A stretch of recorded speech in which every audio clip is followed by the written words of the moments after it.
One of the craziest spiritual experiences I ever had happened in a Walmart, of all places, on Maui. I had shattered both of my ankle sockets a few months before. The global economy had just completely crashed, and the job I had moved to Hawaii for fell apart. I had just had my first child, and my relationship with his mother was falling apart. We were struggling to pay the bills and to make rent. We were actually living on a farm as a work exchange because we couldn't afford our own place anymore. And I had gone to Walmart to get new tires on the car. We had to get them. We had just enough money to do that. But my card got declined when I tried to pay. And so they wouldn't give me my car back, understandably. And so I'm stuck in Walmart. And because I had shattered my ankles a couple of months before, I'm in chronic pain when I walk. Each step felt like someone was hitting my ankle with a hammer. And so I call my partner who's working at the farm, who has a very flexible schedule, and I ask if she can pay the bill at Walmart so I can go home. And for some reason, she couldn't do that remotely. She had to come and bring money, but she didn't want to come right away. She wanted to wait until it was 5 o'clock. And that meant I had to stay in Walmart for about 3 hours. And I didn't want to do that. And I didn't understand why she wanted me to do that. And so we got into an argument.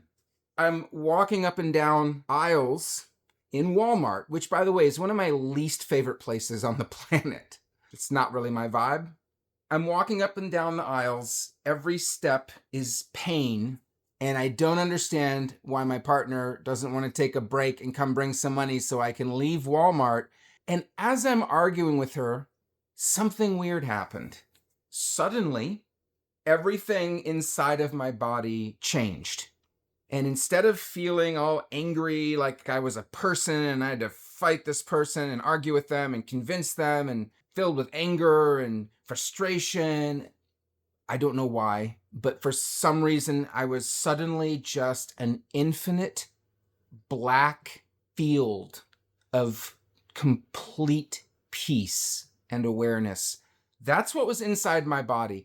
My body felt like I was a balloon animal. You know, when someone blows up balloons and makes little shapes out of them like animals or people, I felt like I was a balloon animal. There wasn't blood and organs and nerves inside of my skin. It was an infinite field of empty, blissful, peaceful awareness. And the weirdest part about this experience, because I've had experiences like that too many times to count, but the weirdest part about this one, which has never happened before or since, is that I kept arguing even though I was at peace. My inner peace did not make it to the surface of the balloon animal. I could feel my angry facial expression, talking on the phone. I could feel that my face was squinched up into an angry grimace. I could hear my own voice talking with a tone of anger. And I heard the words I was saying, which were angry words. And yet, inside, there was total stillness, this peace that passeth understanding, this vast emptiness that was yet somehow fully complete, lacking nothing. Its very emptiness and formlessness was the source of its complete feeling of security and peace. Somehow or another, my body-mind kept doing what it was doing, and yet identification with it was completely absent. And I've spent years contemplating this experience. What does it all mean? You know, if we look really closely inside and we try to find why are we unhappy sometimes? Why do things feel so hard sometimes? Is it because of what's happening in our lives? Or is it because of our belief or opinion about what's happening in our lives? And then if we go even deeper, is it because we think this is our life? We are identified with a body mind.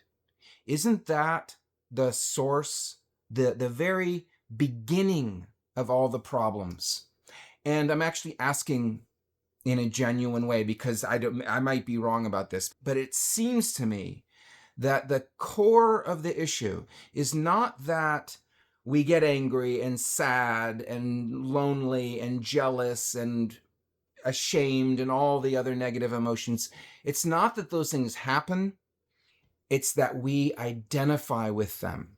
We believe they are me.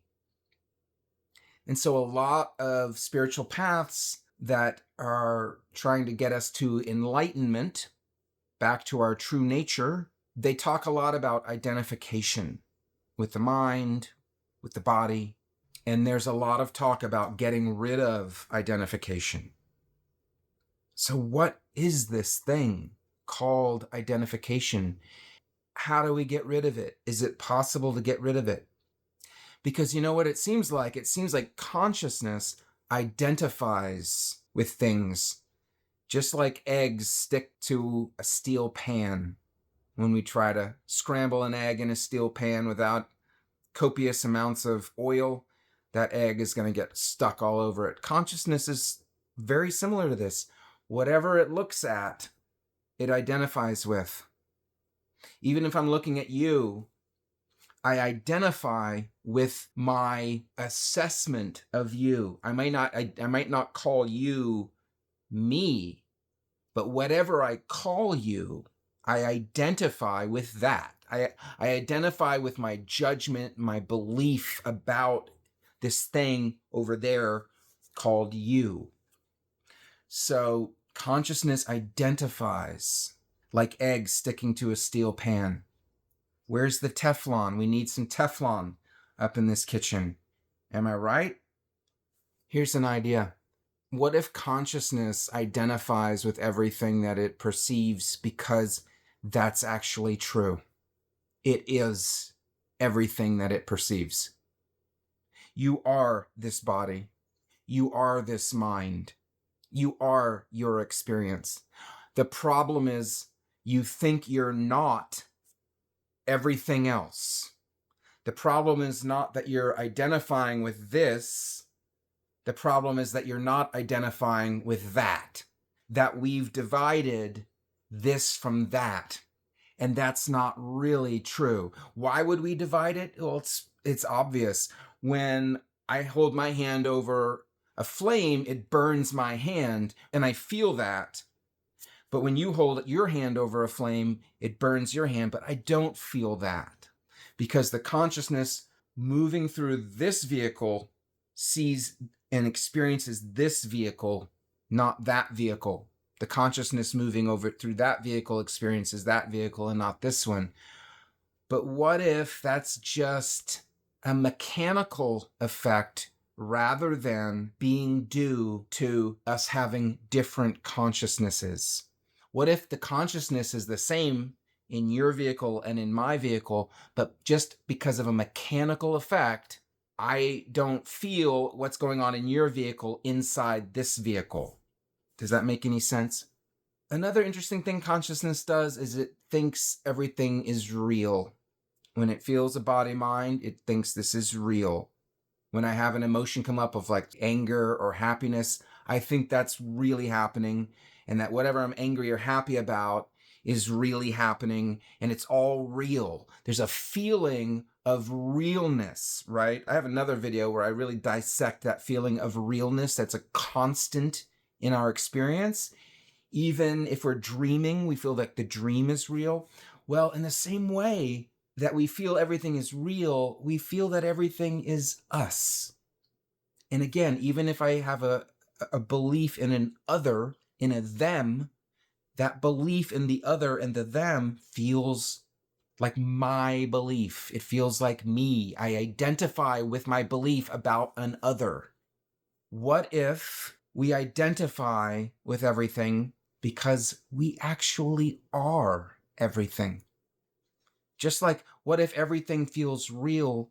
Because everything is real. It is made out of pure consciousness. It is made out of God. So it is actually real. Even if it's fake, like a dream at night, the fake dream is still happening. It's still made out of reality. Identification is made out of reality, but it's not personal. That's the core. Consciousness sticks to whatever it touches, but it's not personal. Identification is not personal. Identification doesn't happen to a person. A person happens to identification. So what was happening in the Walmart? Why was I not identified with the body-mind arguing with my partner on the phone?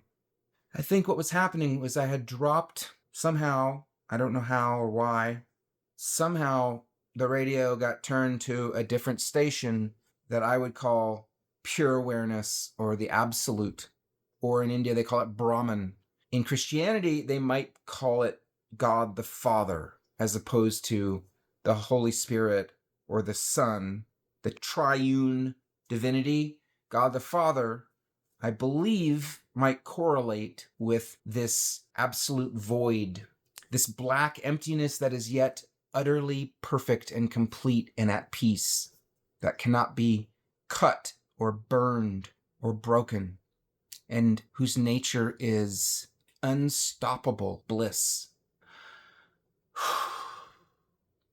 On that deepest level, there is no identification with objects.